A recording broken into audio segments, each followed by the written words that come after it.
दूर के गांव में रमा नाम की लड़की अपनी माँ सीमा और पिता राजकुमार के साथ रहती थी। सीमा और राजकुमार रमा को बहुत प्यार करते थे।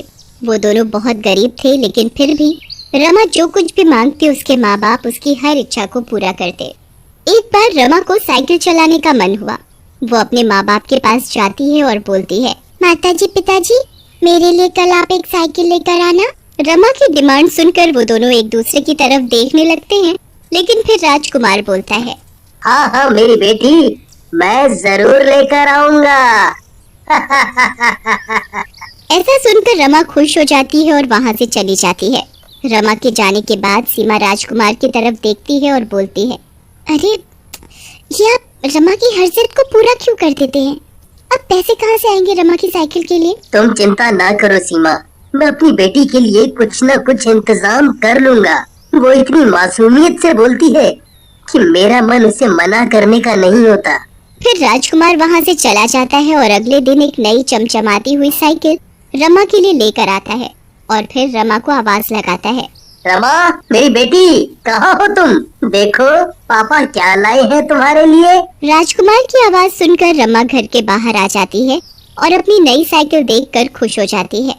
वाह पिताजी, क्या खूबसूरत साइकिल है, मजा आ गया। वाह, पूरे गांव में ऐसी साइकिल किसी के पास भी नहीं है। मैं अब अपनी सब सहेलियों को चिढ़ाऊंगी। वाह। इसी तरह समय बीतता रहता है और धीरे धीरे रमा भी बड़ी होने लगती है और राजकुमार भी अपनी बेटी रमा की हर मांग को पूरा करता रहता है, जिसकी वजह से रमा भी जिद्दी और बदतमीज हो जाती है। एक दिन कॉलेज जाते समय उसकी एक सहेली पूजा एक नई कार लेकर आती है और रमा से बोलती है, अरे रमा आजा, तुझे कॉलेज छोड़ दूं। रमा कार के अंदर बैठ जाती है और पूजा से बोलती है, अरे वाह पूजा, क्या कार है। तू लकी है, तेरे पिताजी ने क्या मस्त गाड़ी दिलाई है। वाह, मजा आ गया। अरे वो तो है, मेरे पिताजी हैं ही ऐसे, बहुत पैसे वाले हैं वो, मेरी कोई भी बात नहीं टालते। वैसे तू भी अब नई कार ले ही ले, तू भी तो कहती है कि तेरे पिताजी भी काफी अमीर है, तो तू क्यों पीछे रह रही है। फिर रमा कॉलेज के बाद घर पहुंचती है और अपनी माँ सीमा को बोलती है, माँ अब मुझे कार दिलाओ, मेरी कॉलेज की लड़कियों और सहेलियों ने कार ले ली है और मुझे भी अब कॉलेज जाने के लिए कार ही चाहिए, नहीं तो मैं कॉलेज नहीं जाऊंगी। रमा ये क्या बोल रही है बेटी, हम लोग तेरे कॉलेज की लड़कियों जितने अमीर नहीं हैं, हम अभी कार नहीं ले सकते। अगर हम अभी कार नहीं ले सकते तो मैं भी कॉलेज नहीं जाऊंगी, वहाँ सब मुझे बहुत अमीर समझते हैं और खूब ताने देते हैं। अब तो कुछ भी हो मुझे कार चाहिए ही। ऐसा कहकर रमा वहाँ से अपने कमरे में चली जाती है। रात में जब राजकुमार घर आता है तो सीमा उसे सारी बात बताती है, जिसे सुनकर राजकुमार सीमा से बोलता है, ये तो रमा की गलत बात है। उसे पता होना चाहिए कि हम लोग गरीब हैं और हमारे पास इतने पैसे नहीं हैं कि उसके लिए कार ले सकें। खैर तुम चिंता ना करो, मैं सुबह उसे समझाऊंगा और वो मेरी बात जरूर समझेगी। अगली सुबह राजकुमार रमा के पास जाता है और उसे समझाने की कोशिश करता है, लेकिन रमा कुछ भी नहीं सुनती और गुस्से में कॉलेज चली जाती है। ये सब देखकर सीमा राजकुमार के पास आती है और उसे बोलती है, मैंने कहा था ना कि इस लड़की की सारी जिद मत पूरी किया करो, लेकिन तुम मेरी बात नहीं माने और अब भुगतो। कुछ भी नहीं सुनती, बस अपनी बात मनमानी होती है इसे। मैं तो कहती हूँ 2 हाथ लगाओ, इसे सुधर जाएगी एक बार में। तुम भी ना सीमा कुछ भी बोलती हो। अरे जवान बेटी पर भला कोई हाथ उठाता है, तुम गुस्सा मत हो, मैं सब संभाल लूंगा। ऐसा कहकर राजकुमार वहाँ से चला जाता है। रमा भी कॉलेज से वापस घर पर आती है, लेकिन किसी से कोई बात नहीं करती और चुपचाप अपने कमरे में चली जाती है। ये सब देखकर सीमा बहुत दुखी हो जाती है। शाम को राजकुमार घर आता है। सीमा उसे रमा के बारे में बताती है, जिसे सुनकर राजकुमार बोलता है, लगता है इस बार रमा नहीं मानने वाली, मुझे ही कुछ करना होगा। मैं कुछ दिनों के लिए बाहर जा रहा हूँ सीमा। तुम किसी तरह से रमा को समझा दो कि मैं वापस आकर उसके लिए कार का इंतजाम कर दूंगा। देखो जी, मैं किसी को कुछ नहीं समझाने वाली, तुम ही उसकी सारी जिद पूरी करते हो, तुम ही समझाओ उसे। अगले दिन सुबह राजकुमार अपने काम से बाहर चला जाता है और रमा भी रोज की तरह अपने कॉलेज आने जाने लग जाती है। कुछ दिनों बाद राजकुमार वापस घर आता है। वो बहुत खुश होता है। घर में घुसते ही वो रमा को आवाज लगाता है, रमा, ओ रमा बेटी, बाहर आओ, देखो पापा तुम्हारे लिए क्या लाए हैं। रमा अपने कमरे से बाहर आती है और राजकुमार को बोलती है, क्या लाए होंगे आप? वही कपड़े या कुछ और सस्ता सा लाए होंगे कुछ? तू बाहर चल तो सही, फिर देख क्या लाया हूँ मैं। रमा मुंह बनाकर राजकुमार और सीमा के साथ घर के बाहर चली जाती है, लेकिन बाहर जाकर उसकी आंखें खुली की खुली रह जाती हैं। घर के बाहर एक नई चमचमाती हुई कार खड़ी होती है, जिसे देखकर रमा खुश हो जाती है। तू खुश तो है ना बेटी? देख तेरा बाप ले आया तेरी पसंदीदा कार।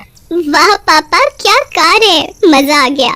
यही तो मेरे सपनों की कार है जिसे मैं सपनों में देखा करती थी। सचमुच आप दुनिया के सबसे अच्छे पापा हो, मजा आ गया। मैं जा रही हूँ अपनी सहेलियों को कार के बारे में बताने। रमा खुश हो रही होती है और वो वहाँ से चली जाती है, लेकिन सीमा की चिंता बढ़ जाती है और वो राजकुमार से बोलती है, तुम ये कार तो ले आए हो, लेकिन तुम्हारे पास पैसे कहाँ से आए? तुम कोई गलत काम तो नहीं कर रहे हो ना? तुम भी ना सीमा फालतू में चिंता करती हो। मैंने कोई गलत काम नहीं किया। दरअसल मेरा एक दोस्त है जो काफी अमीर है। मैंने उससे कुछ महीनों के लिए उधार मांग लिया था। लेकिन मैं तुम्हारे जितने दोस्तों को जानती हूँ वो सब इतने अमीर नहीं हैं। तुम भी ना सीमा हर बात पर शक करती हो। ये मेरा ऑफिस का दोस्त है। अब तुम मेरे ऑफिस के दोस्तों को जानती थोड़ी हो। ऐसा कहकर राजकुमार सीमा को समझा बुझा देता है। उधर रमा भी अपनी कार लेकर कॉलेज जाती है। उसकी कार देखकर सारे दोस्त खुश हो जाते हैं और उसकी तारीफ करने लगते हैं। अरे वाह सीमा, तुम्हारे पिताजी तो कमाल है। क्या कार लाए हैं तुम्हारे लिए, सचमुच मजा आ गया।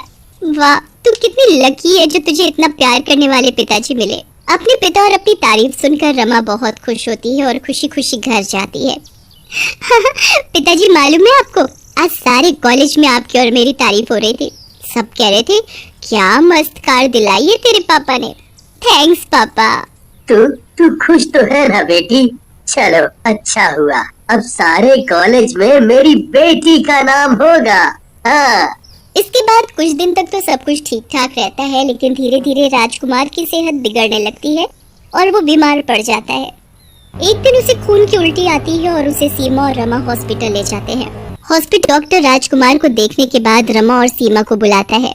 क्या इन्हें पहले भी कोई बीमारी हुई थी जिसके कारण इनकी एक किडनी निकालनी पड़ी थी? ये क्या कह रहे हैं? किडनी निकालने की बात सुनकर रमा और सीमा एक दूसरे की शक्ल देखने लग जाती हैं। सीमा घबराते हुए बोलती है, ये क्या कह रहे हैं डॉक्टर साहब? किडनी और इनकी?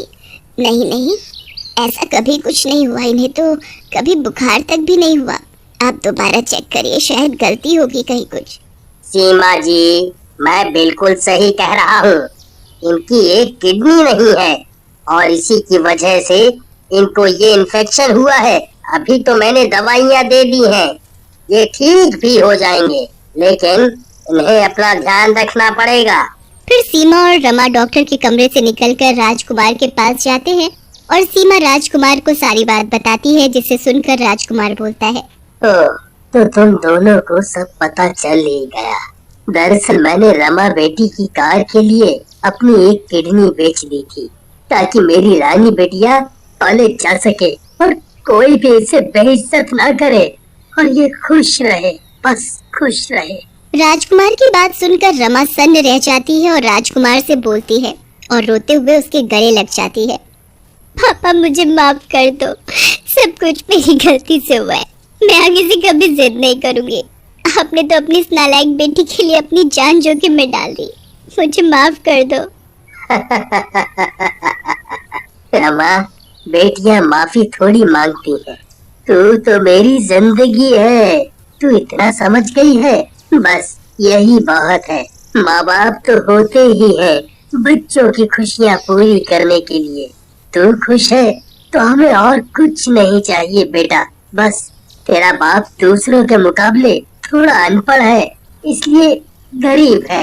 नहीं पापा, सब मेरी गलती है। जितनी चादर हो उतना ही पैर फैलाने चाहिए। मुझे तो अब आपकी मदद करनी चाहिए, मुझे माफ कर दो। और आप गरीब नहीं, दुनिया के सबसे अमीर आदमी हो।